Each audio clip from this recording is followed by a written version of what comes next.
Penghujung bulan April, apabila MCO ataupun PKP telah dilaksanakan oleh pihak kerajaan dengan begitu ketat. Hingganya kita mengadakan mesyuarat harian, tiap-tiap hari menteri duduk bersama bermesyuarat berhubung dengan PKP ini dan melapor kepada Perdana Menteri menerusi Datuk Seri Sabri Ismail. Dan lepas itu dibentang oleh pihak Datuk Sabri pada pukul 1 dan laporan daripada Ketua Pengarah Kesihatan pada pukul 5 petang. Selepas melalui mesyuarat menteri pada waktu pagi, mesyuarat Majlis Keselamatan pada tengah hari dan Majlis Ekonomi pada pukul 3. Tiap-tiap hari. Barulah Ketua Pengarah Kesihatan membentang apa yang telah diputuskan oleh mesyuarat serantai 1 hari. Akhirnya pada mesyuarat yang terakhir Kabinet pada bulan April memutuskan supaya kita membuka ekonomi pada 4 hari bulan Mei. Sebabnya kata Menteri Keuangan, bila kita mendengar tu macam satu biji bom meletup.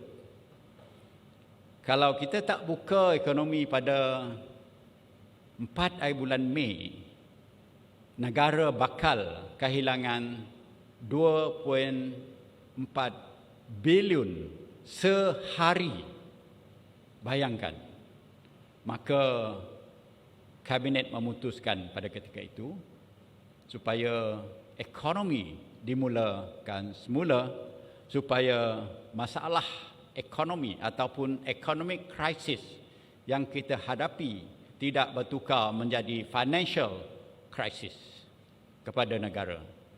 Jadi itulah latar belakang sedikitnya. Maka dua perkara ini adalah seiring, iaitu keselamatan dan kesihatan negara dan rakyat dan ekonomi, membangun ekonomi selepas itu.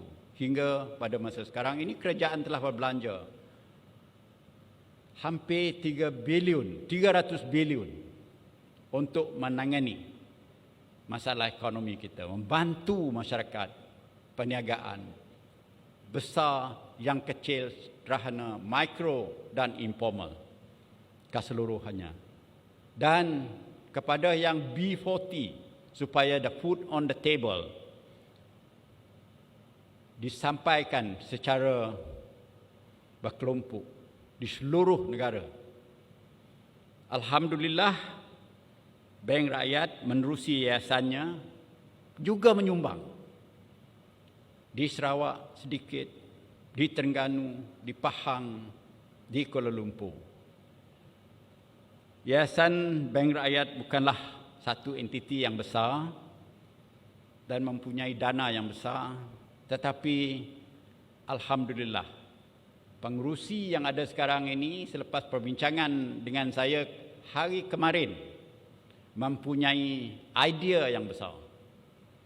Harapan kita ialah supaya memperluaskan lagi bantuan dan sokongan khususnya dalam bidang pendidikan, keusahawanan dan kemasyarakatan.